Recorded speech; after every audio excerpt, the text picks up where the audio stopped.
She'd buried her youth in her sister's wedding gowns and convinced herself invisibility was freedom until the most powerful duke in England appeared at her crumbling manor and asked not for her hand, but for her mind. Welcome, my beloved.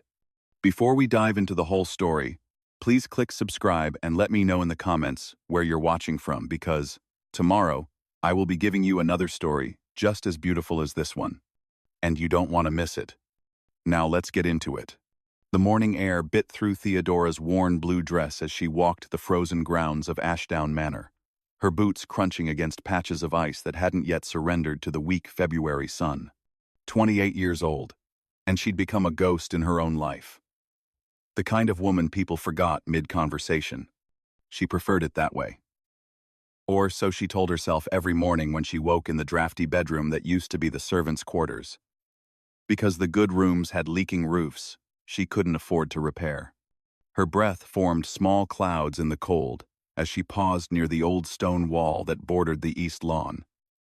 From here, she could see the manor house, 3 stories of faded grandeur slowly surrendering to entropy. The cousin who'd inherited it hadn't bothered to visit even once. He had grander estates, apparently. This one was just a line item in a ledger somewhere. Theodora didn't mind. She paid no rent, and her sister's allowances, though small, kept her in books and bread. She'd become quite good at making thin soup seem like a meal. Miss Pemberly? The voice startled her so badly she nearly slipped on a patch of ice. She caught herself against the wall, her heart hammering as she spun around. A man stood 15 feet away. He hadn't been there a moment ago, or perhaps she'd been too lost in thought to notice his approach. He was tall, dark-haired, and wearing riding clothes that probably cost more than her entire yearly income. His face was all sharp angles and quiet intensity, the kind of handsome that made women stumble over words. Theodora had long ago stopped stumbling over anything. Yes? Her voice came out steady, polite, utterly disinterested. Forgive the intrusion. I'm looking for Miss Theodora Pemberly. Then you've found her. She studied him with the same detached curiosity she might give a particularly interesting insect. Though, I can't imagine why. I'm not in the habit of receiving gentlemen callers. Particularly ones who appear in my garden without introduction. Something flickered in his eyes, amusement perhaps, or appreciation. Gideon Blackthorn, he said. And the name hit her like a stone through glass. Duke of Winterbourne. Of course. Of course it was him. Everyone knew about the Duke of Winterbourne. He owned half of England's shipping industry, had the ear of the Prince Regent, and could destroy a man's entire fortune with a single word to the right creditor. He was 35, unmarried, and so wealthy that other wealthy men told stories about his wealth. He was also standing in her garden, looking at her like she was a puzzle he intended to solve. Your Grace. Theodora dropped into a curtsy that was technically correct but entirely devoid of enthusiasm. I'm afraid you've wasted a trip. Whatever business brings you here, I'm quite certain I can't help you with it. I have no money, no influence, and no particular skills beyond reading Greek and making creditors cry. It's the last one I'm interested in. She blinked. I beg your pardon? You orchestrated 2 brilliant marriages for your sisters while managing a bankrupt estate and keeping creditors at bay for 3 years. You did this with no resources, no connections, and no help from anyone in society who should have assisted you. He took a step closer, his gaze never leaving hers. I collect people of exceptional ability, Miss Pemberly, and you are the most exceptional person no one's ever heard of. Theodora's stomach did something complicated. This was absurd. This man, this duke, had clearly lost his mind somewhere between his London townhouse and her frozen garden. I appreciate the compliment, Your Grace, but I think you're confusing desperation with ability. I assure you, there's nothing exceptional about me. Then why? He said softly. Do you speak 5 languages instead of 3? Why did you read every book on estate management, maritime law, and agricultural reform in your father's library? Why did you teach yourself mathematics advanced enough to audit your father's books and find the exact investments that were bleeding him dry? The air left her lungs. How do you know that? His smile was slight, almost dangerous. I told you. I collect information. And you, Miss Theodora Pemberly, are the most undervalued asset in England. I'm not an asset. I'm a person. The best assets always are. Theodora's hands clenched in the folds of her faded skirt. She'd spent years making herself invisible. And now this man, this impossibly powerful, impossibly wealthy duke, was standing in her garden, cataloging her secrets like they were items in a ledger. You still haven't explained why you're here? She said, forcing her voice to remain level. If you've come to offer me a position as a governess or companion to some relative, I'm afraid I must decline. I prefer my solitude. I haven't come to offer you employment. Gideon took another step closer, and Theodora became acutely aware of how alone they were, how improper this entire situation was, how little she cared about propriety anymore. I've come to propose a partnership. A partnership. She couldn't keep the skepticism from her voice. Between a duke and a spinster, with nothing to her name but a borrowed house and a library of books she can't sell because they're not even hers anymore. Yes. The single word hung in the cold air between them. He said it like it was the most reasonable thing in the world. Like dukes regularly wandered into the gardens of impoverished gentlewomen and proposed partnerships. You think I'm mad, he observed, that slight smile returning. I think you're wasting your time. Time is the one thing I have in abundance, Miss Pemberly. What I lack is someone who can think strategically, see patterns others miss, and isn't afraid to tell powerful men they're being idiots. He paused. Your sister Marguerite's husband, Lord Ashbury, tried to invest in a shipping venture last month.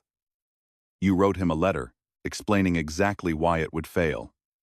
He listened. He saved himself £30,000. Theodora's breath caught. He told you about that? He didn't have to. I own the venture that collapsed. I lost nothing. I saw the flaws and pulled out early. But I was impressed that someone else had seen what I saw. When I investigated, I found your letter. His eyes held hers. You have a gift, Miss Pemberly, and I have a proposal that would benefit us both. I can't imagine what I could possibly offer you. Your mind, your strategic thinking, your ability to see through the social performances that blind most people. He gestured toward the manor house. You're living in poverty because society decided your value expired when you turned 25. I'm offering you a chance to use your gifts for something greater than survival. In exchange for what? Marriage. The word fell between them like a guillotine blade. Theodora laughed. She couldn't help it. The sound burst out of her, sharp and disbelieving, echoing across the frozen grounds. Marriage. You want to marry me. A woman you've never met, who has no fortune, no beauty society acknowledges, no connections worth mentioning. Forgive me, Your Grace, but that's the most ridiculous thing I've heard in my entire life. Is it? His expression didn't change. I need a wife who won't bore me, who can manage my business affairs when I'm occupied elsewhere, who understands that marriage is a partnership of minds, not a romantic fairy tale.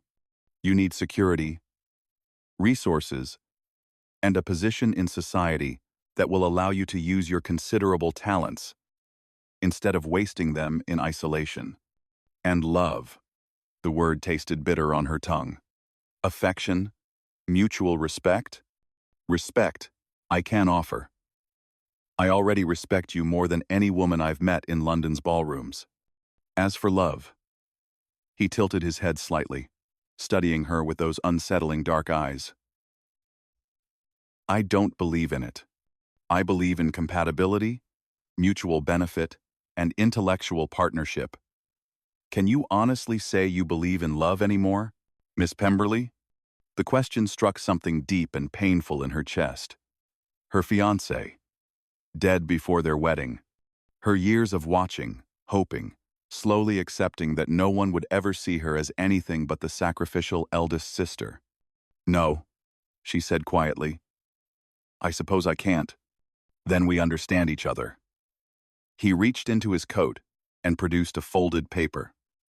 "Read this. It outlines exactly what I'm proposing. A marriage of convenience, yes, but one where you would have complete freedom to manage half my business empire, access to every resource you could possibly need, and a position of genuine power. You would never be invisible again, Miss Theodora. You would be the Duchess of Winterbourne." She didn't take the paper. "Not yet." "Why me?" "Truly, there are dozens of intelligent women in London, women with fortunes and connections, and youth, because those women would want love. They would expect me to perform devotion, to play the part of the romantic husband. They would be disappointed when I couldn't give them what they're looking for." His gaze intensified. "You've already survived disappointment. You've already accepted that life rarely gives us what we dream of. That makes you the only woman in England I could possibly marry." Theodora's heart was beating too fast. This was insane. Absolutely insane. And yet, standing in her frozen garden in her faded dress, listening to this powerful man offer her everything she'd thought was lost forever, she felt something she hadn't felt in years. Hope. Dangerous, terrifying hope. She took the paper from his hand. The contract, because that's what it was, really lay on Theodora's small desk like a coiled snake. She'd been staring at it for 3 hours, reading and rereading the terms by candlelight, trying to find the trap she knew must be hiding in the elegant script. But there was no trap. The Duke of Winterbourne was offering her exactly what he'd promised. A marriage of convenience, with terms so generous they seemed like fiction. She would have her own accounts, her own income separate from his, complete authority over the charitable and investment arms of his holdings. She would maintain her own apartments in his London residence. She would be expected to appear at social functions as his duchess. But otherwise, her time was her own. In exchange, she would provide counsel on business matters, manage certain aspects of his empire, and produce an heir. Eventually, the contract was startlingly frank about that particular requirement, though it assured her there would be no pressure beyond what was necessary for succession. It was the most unromantic document she'd ever read. It was also the most respectful proposal she could have imagined. The knock at her door came just after midnight. Theodora jumped, her heart racing as she called out, "Who is it?" "It's me." Marguerite's voice filtered through the old wood. "Let me in, Thea. I know you're awake." Theodora opened the door to find her middle sister standing in the hallway, wrapped in a traveling cloak and looking entirely too alert for the late hour. Marguerite swept past her into the room, pulling off her gloves with sharp, efficient movements. "Ashbury told me," she said without preamble. "The Duke of Winterbourne came here today. He offered you marriage. Your husband has a loose tongue." My husband was concerned. "As am I." Marguerite turned to face her, and Theodora was struck by how beautiful her sister had become. Marriage suited her. Happiness suited her. "Tell me you haven't accepted." "I haven't." "Not yet." "Then don't." Marguerite grabbed her hands. "Thea, I know things have been difficult. I know you've sacrificed everything for Ophelia and me. But marrying a man you don't love, who doesn't love you, who sees you as some kind of business acquisition, that's not the answer." Theodora gently extracted her hands. "And what is the answer? Should I stay here, living on your charity, reading books I've already read a dozen times, slowly disappearing until I'm just the tragic spinster aunt in family stories? You could live with us. Properly live with us. Not as an aunt, but as a sister. You could be the unmarried sister at your dinner parties, watch other women flirt with gentlemen while I fade into the wallpaper." Her sister's face crumpled slightly. "He doesn't love you." "No. But he respects me. He values what I can do. Do you know how rare that is?" Theodora moved to the window, looking out at the darkness beyond. Every man who ever looked at me saw either a burden or a disappointment. He sees someone useful, someone capable. Is that so much worse than being seen as merely decorative? You deserve more than useful. Perhaps. But more isn't coming, Marguerite. I'm 28 years old. I'm invisible. And now someone is offering to make me visible again. In a way that matters. A way that means something. Silence stretched between them. Then Marguerite said softly, "He's known to be cold. Ruthless. In business. They say he's never smiled at a ball. Never danced unless forced. Never shown interest in anything but money and power. Then we'll suit each other perfectly. I haven't danced in 7 years. Thea, I'm going to accept." The words came out firm, final. I'm going to be the Duchess of Winterbourne. And maybe, for the first time since father died, I'll matter again. Marguerite looked at her for a long moment, tears shining in her eyes. Then, she pulled Theodora into a fierce embrace. "Then I'll support you. Always. But promise me something." "What?" Promise me you won't disappear into this marriage. Don't let him make you invisible again, just in a different way. You're worth more than being useful, Theodora Pemberly.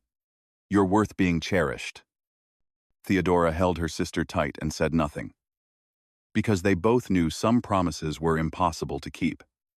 The wedding took place 3 weeks later in a small chapel on Gideon's estate in the countryside. It wasn't the grand society affair most ducal weddings were.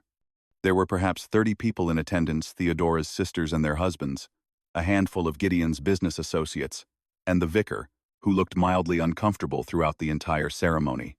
Theodora wore a simple ivory gown that Ophelia had insisted on buying for her. It was beautiful, well made, and felt like wearing someone else's skin. She'd spent so many years in faded dresses that the weight of new silk felt foreign against her body. Gideon wore black, as seemed to be his preference. He looked devastating and completely unmoved by the proceedings, as if he were signing a business contract rather than binding himself to another person for life. Which, Theodora supposed, was exactly what he was doing. "Do you, Theodora Ann Pemberly, take this man to be your lawfully wedded husband?" The vicar's voice seemed to come from very far away. Theodora looked at Gideon, at this stranger she was about to promise her life to, and felt a strange sort of calm settle over her. "I do." Gideon's eyes met hers. Something flickered in their depths, satisfaction, perhaps, or relief. Then he repeated his own vows in that low, measured voice that seemed to make every word sound like a statement of fact rather than a romantic promise. When the vicar pronounced them man and wife, Gideon leaned down and pressed a brief, chaste kiss to Theodora's lips. It lasted perhaps 3 seconds. It felt like a stamp on a document. They were married.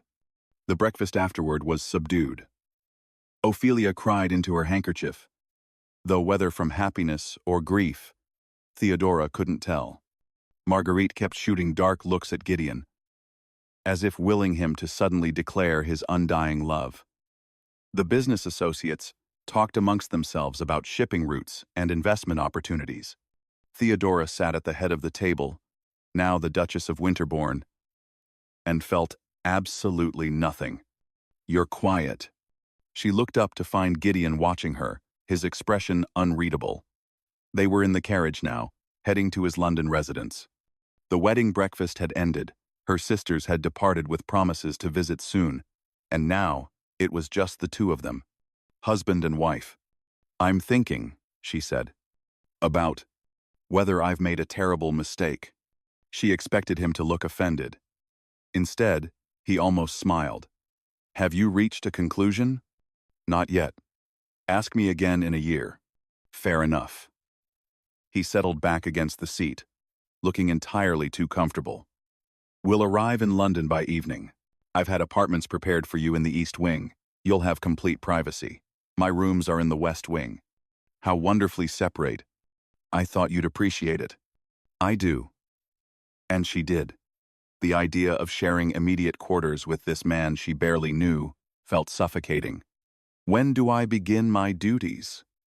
Tomorrow, if you're amenable. I have a shipping contract that requires review. The numbers don't align, but I can't determine where the discrepancy lies. I'd value your perspective. It was possibly the least romantic thing a husband had ever said to his wife on their wedding day.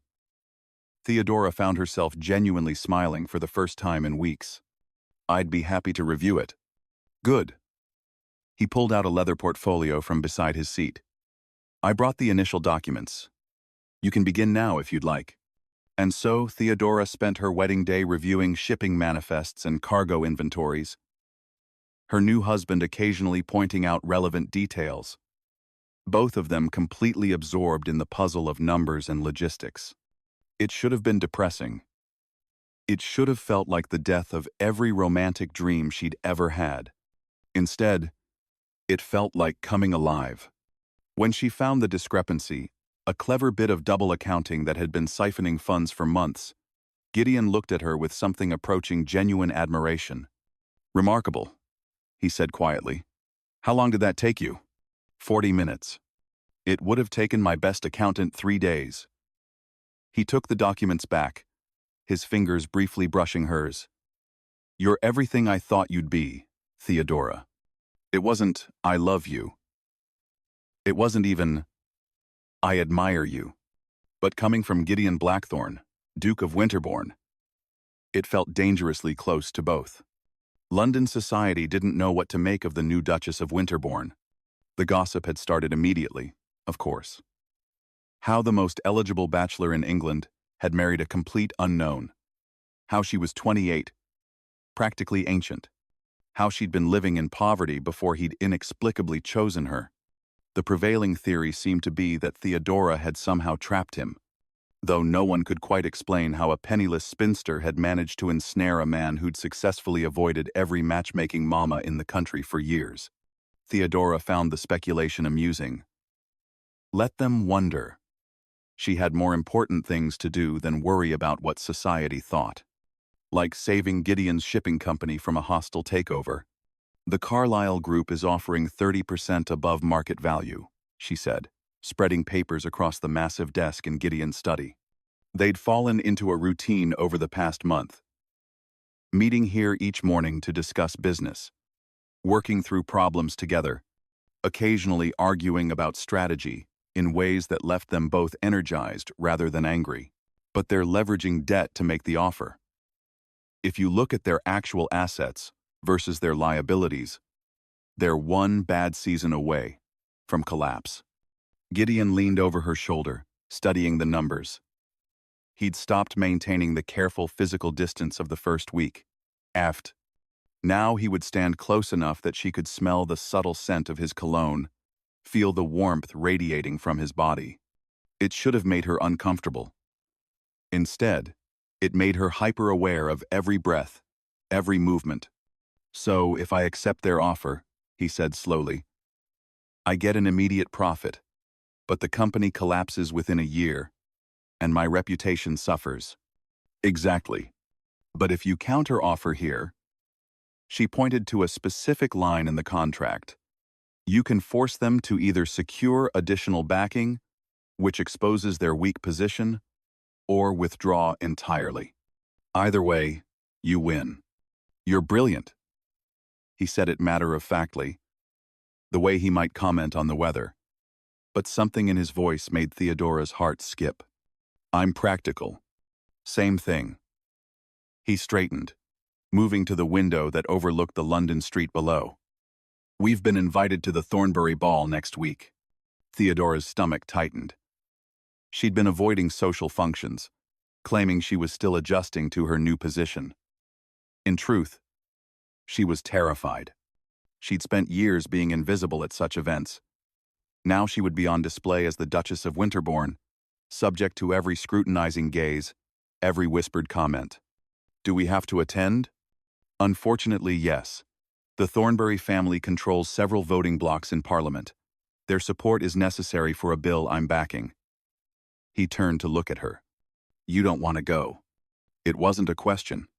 I'm not fond of being stared at like a curiosity. Then we'll make them stare for different reasons. He moved back toward her, and there was something different in his expression. Something almost protective. You're my Duchess. You're brilliant, capable, and worth 10 of any woman who'll be in that ballroom. If anyone treats you with anything less than respect, they'll answer to me. The fierce certainty in his voice stunned her. This was the man society called cold, ruthless, emotionally detached. But he was defending her like she mattered, like she was genuinely worth defending. Why? The question escaped before she could stop it. Why do you care what they think of me? Why? Why? Why do you care what they think of me? Gideon looked at her for a long moment. Then he said, because you're mine. 2 words. Simple, possessive, completely inappropriate. They shouldn't have made her feel warm all over. They shouldn't have made her want things she'd thought she'd stopped wanting years ago. But they did. The door burst open, and Marguerite swept in without knocking, her face flushed with excitement or anger, or both. Thea, I need to speak with you, privately. Gideon raised an eyebrow but didn't argue. I'll be in the library. He paused at the door, his gaze meeting Theodora's. We'll discuss the Thornbury ball later. When he was gone, Marguerite turned on her with barely contained energy. Have you heard? Heard what? About Lord Pembroke's daughter, the one who was engaged to the Earl of something or other. She broke off the engagement because she found out he'd only proposed to gain access to her father's political connections. She's being absolutely crucified in the gossip columns. They're calling her difficult, hysterical, ungrateful. Theodora felt her jaw tighten. Of course they are. God forbid a woman recognize she's being used and have the audacity to object. That's not why I'm telling you this. Marguerite moved closer, lowering her voice. Thea, doesn't this feel familiar? Gideon married you for your mind, your skills. He's using you just like that Earl was using Lord Pembroke's daughter. And everyone is praising him for it, calling him clever for recognizing your value. But what happens when you're no longer useful? What happens when you've given him everything he needs and he's moved on to the next acquisition? The words hit like stones. Because Theodora had thought the same thing. Late at night, when she couldn't sleep, she'd wondered what would happen when Gideon had extracted all the value he could from her. When she'd solved all his problems, managed all his affairs, become just another asset that no longer provided returns. He's not like that, she heard herself say. Isn't he? Thea, he married you with a contract. A literal business contract. You're telling me that's a man who sees you as a person, rather than a resource. Before Theodora could answer, she heard footsteps in the hallway. Quick, urgent footsteps. Then Gideon appeared in the doorway, his face pale, a letter clenched in his hand. Theodora, he said, and his voice was rough with something she'd never heard before. I need you.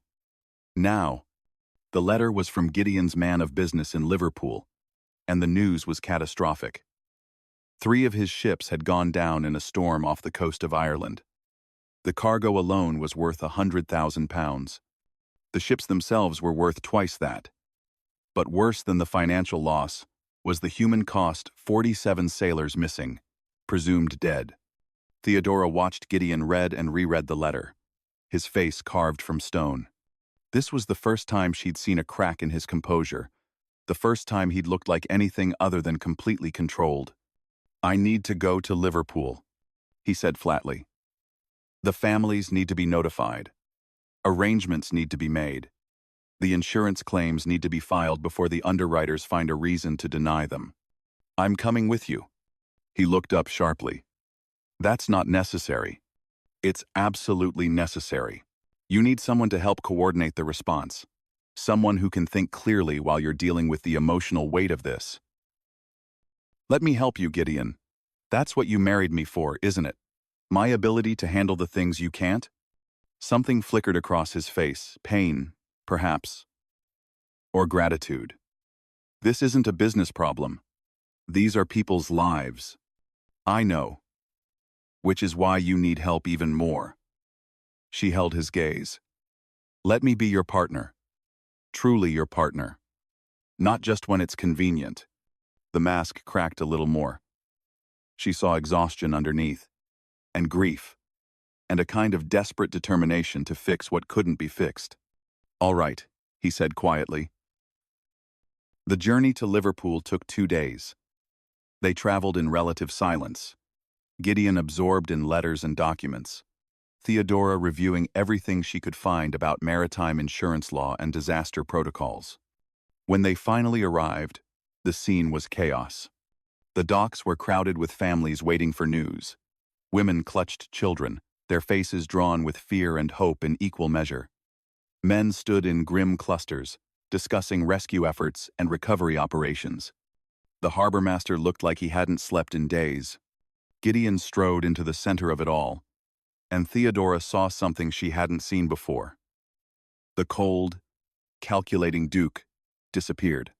In his place was a man who knew every sailor's name, who embraced weeping widows, who promised to take care of every family, regardless of what the insurance companies said. My men took risks for my profit, he told a room full of grieving families. I will not abandon them now. Every family will receive full salary for the next year. Every child will have their education paid for. Every widow will have a pension. This is my promise, and I keep my promises. Theodora watched from the side of the room, her throat tight. This was who Gideon Blackthorn really was, underneath the ruthless businessman exterior. This was the man who married her not just for her skills, but because he genuinely valued what she could do. For the first time since their wedding, she wondered if, maybe, possibly, she'd made the right choice. Over the next week, they worked 18-hour days. Theodora coordinated with lawyers, managed the insurance claims, set up a fund for the families. Gideon visited each household personally, listened to stories about the men who'd been lost, held the hands of grieving mothers and wives.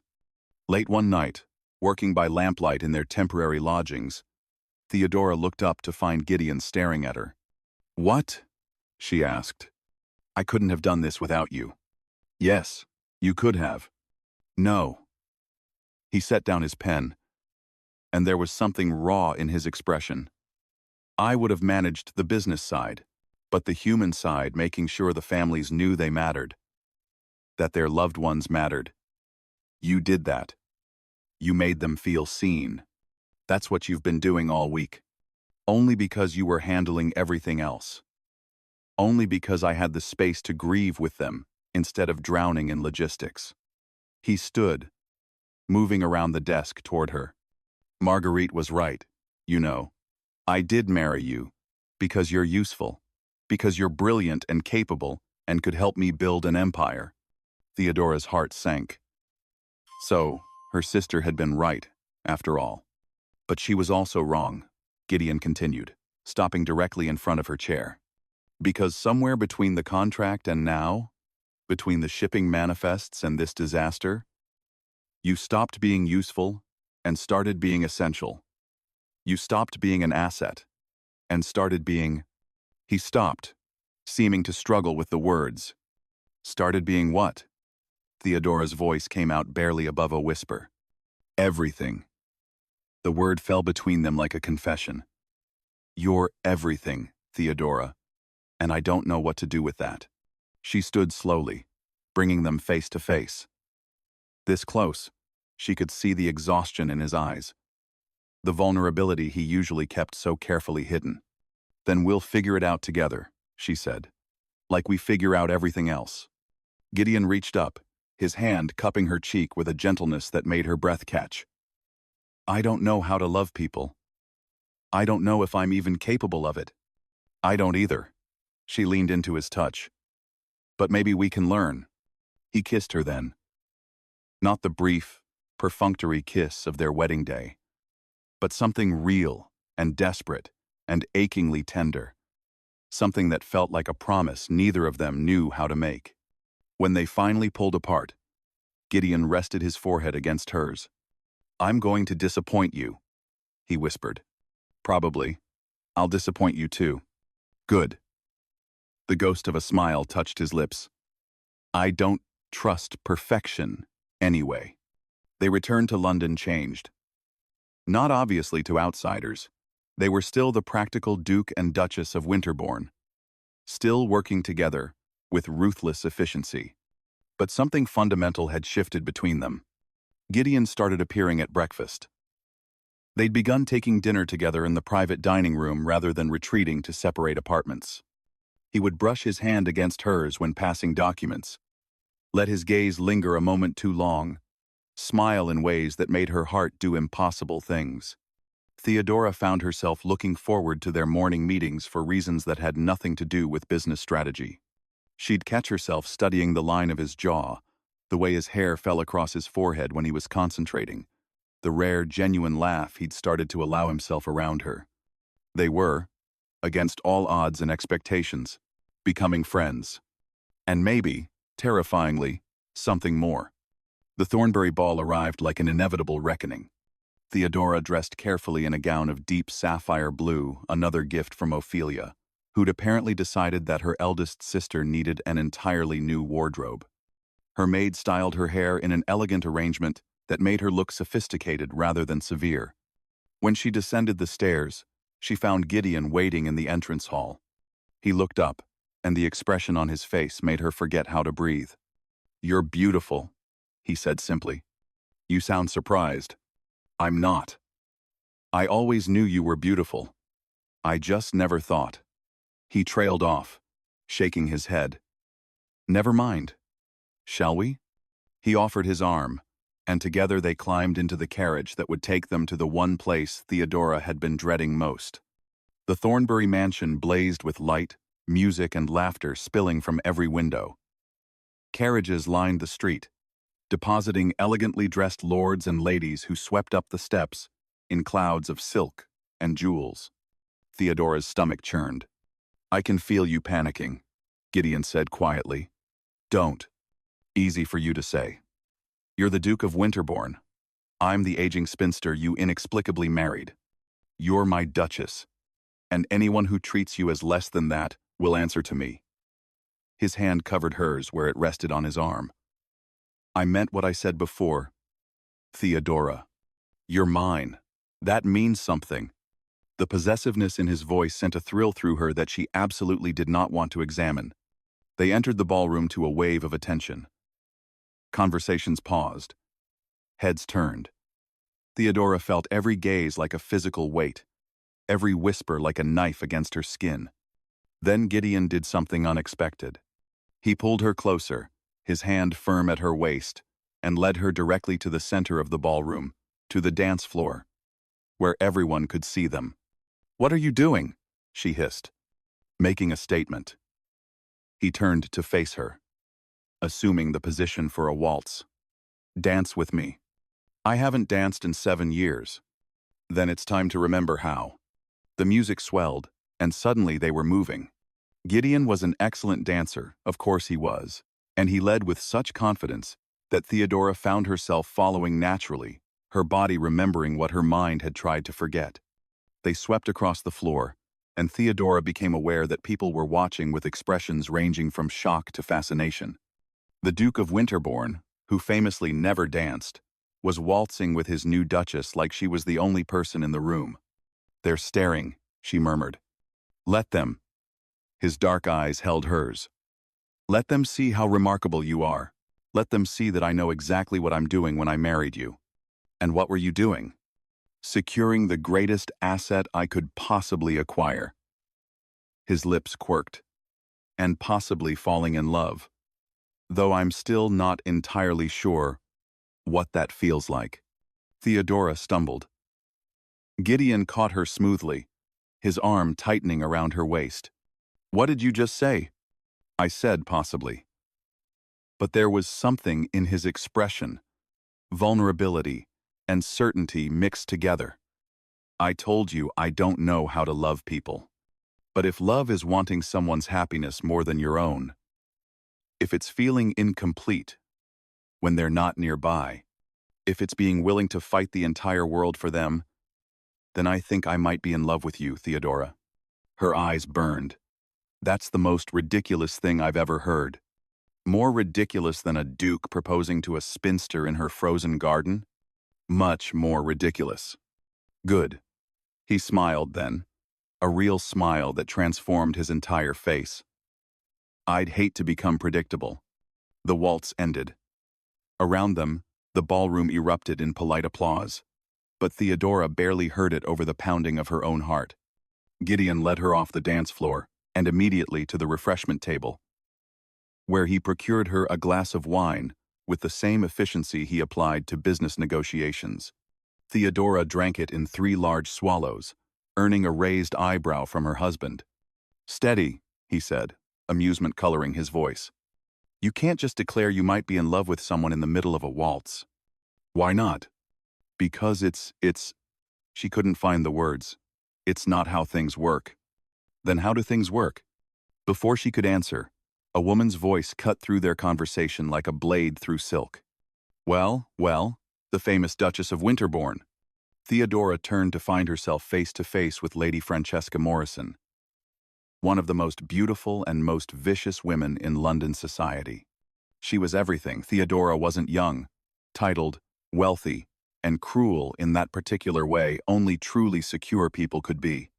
"Lady Morrison," Gideon said coolly, "how unexpected to see you here." "Is it?"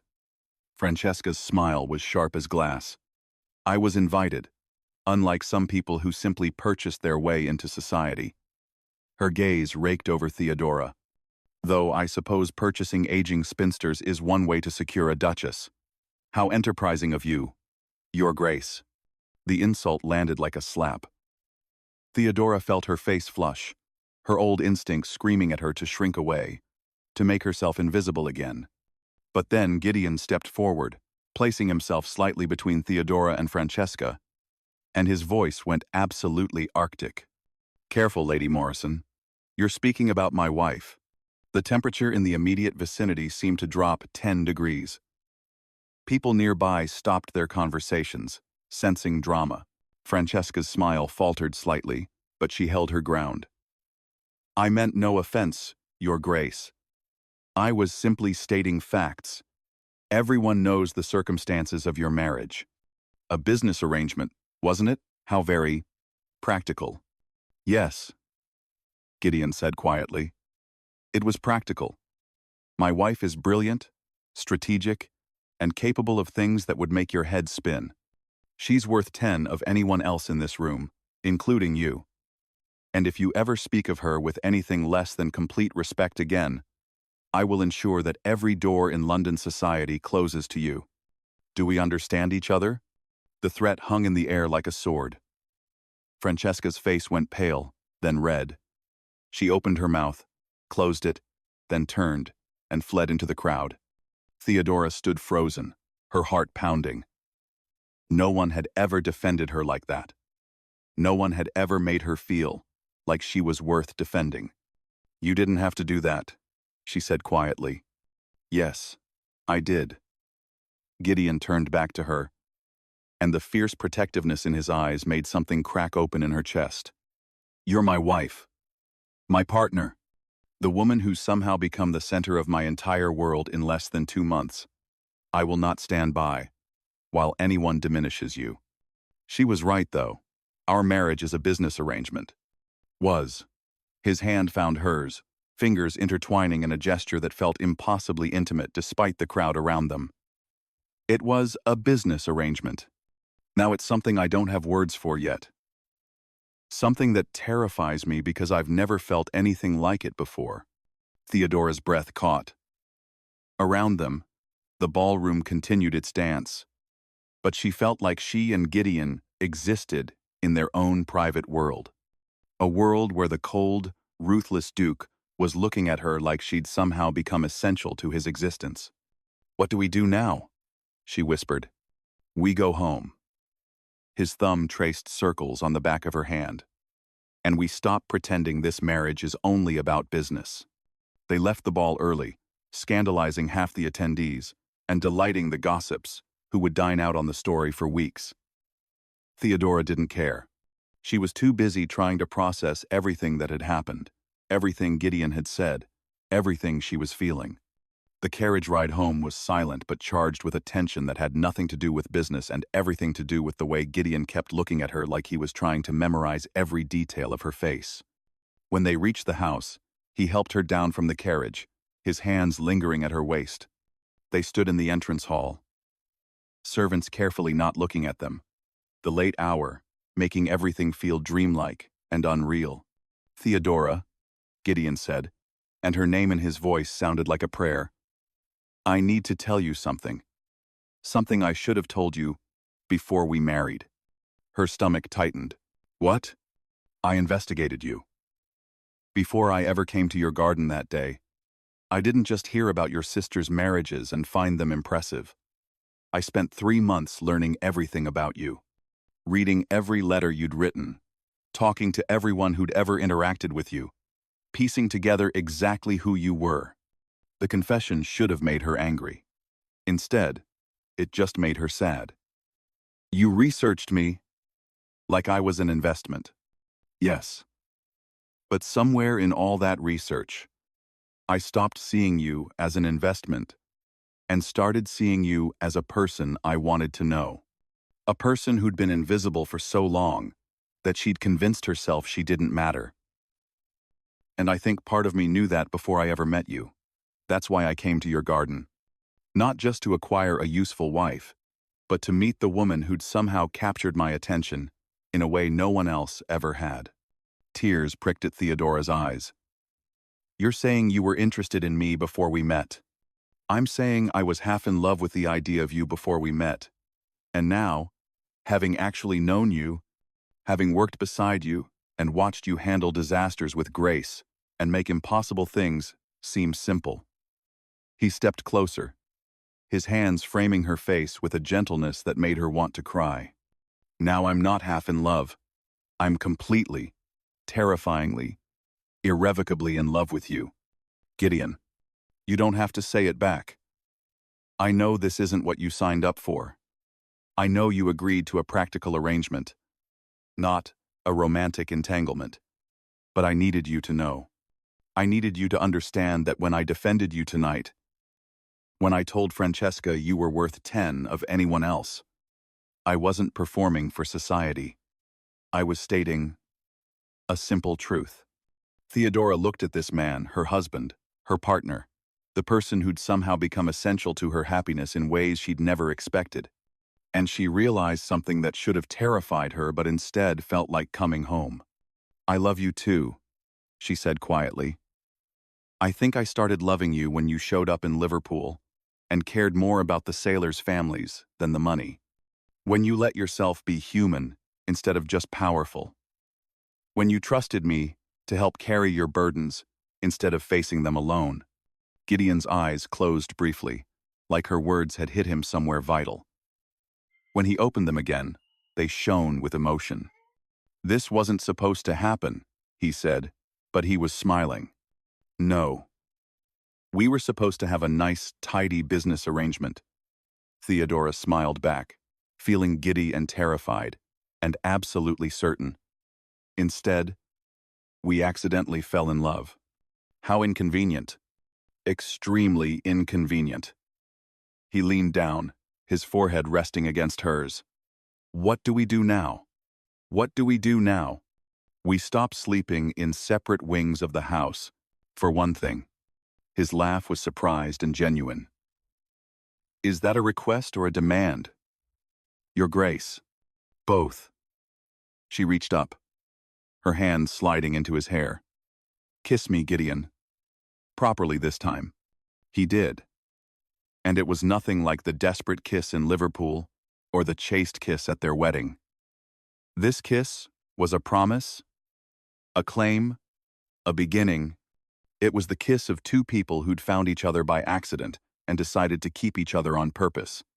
When they finally broke apart, breathless and smiling, Theodora said, "Yes? What do you think has made this story resonate with you so far?" Is it seeing two practical people discover unexpected love, or something else entirely?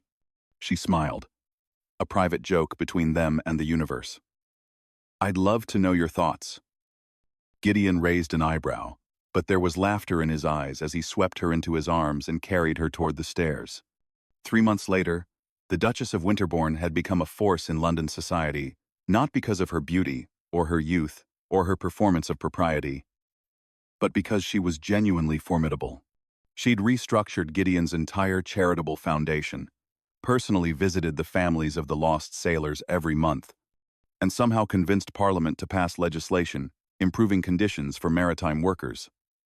She'd also, to everyone's shock, become friends with Lady Francesca Morrison after defeating her so thoroughly in a debate about women's education that Francesca had surrendered and asked for reading recommendations. "You've created a monster," Ophelia told Theodora one afternoon, watching as Francesca held court in Theodora's drawing room, passionately arguing for girls' schools to 3 increasingly overwhelmed lords. "I've created an ally," Theodora corrected. "There's a difference." "No." Marguerite, lounging on the opposite sofa, shook her head in wonder. "You're different. You're happy," Ophelia supplied. "She's happy." It was true. Theodora woke each morning in her husband's arms, spent her days solving problems that actually mattered, and fell asleep knowing she was loved, not despite her intelligence, but because of it. She'd stopped being invisible. More importantly, she'd stopped wanting to be invisible.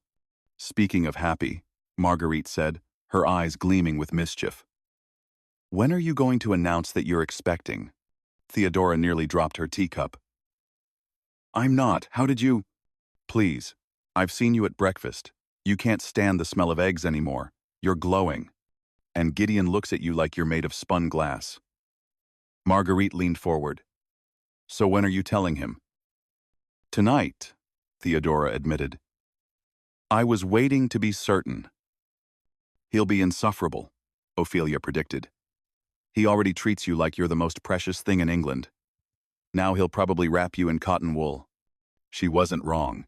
When Theodora told Gideon that evening, his face went through several expressions in rapid succession: shock, joy, terror, and something so tender it made her throat tight. "We're having a child," he said, like he was testing the words. "We are." He pulled her close, his hand splayed protectively over her still flat stomach. "I don't know how to be a father."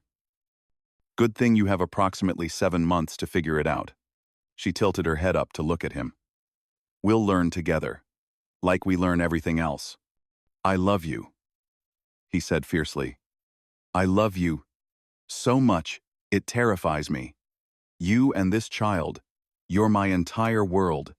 If anything happened to either of you, nothing will happen." She covered his hand with hers. "We're both formidable, remember? This child doesn't stand a chance of being anything less than extraordinary with us as parents." Gideon laughed, the sound full of joy and wonder. Then he dropped to his knees in front of her, pressing his forehead against her stomach in a gesture of such vulnerability it made her eyes burn. "Thank you," he whispered, "for taking a chance on a business arrangement, for seeing through my walls, for loving me even when I didn't know how to love you back." Theodora ran her fingers through his hair, her heart so full it felt like it might burst. "Thank you for seeing me when I was invisible, for valuing what everyone else overlooked, for teaching me that I was worth more than useful." They stayed like that for a long moment.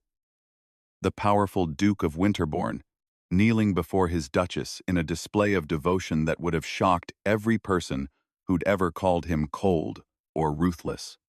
Later that night, wrapped in each other's arms, Gideon said quietly, "Do you remember when you asked me if you'd made a terrible mistake marrying me?"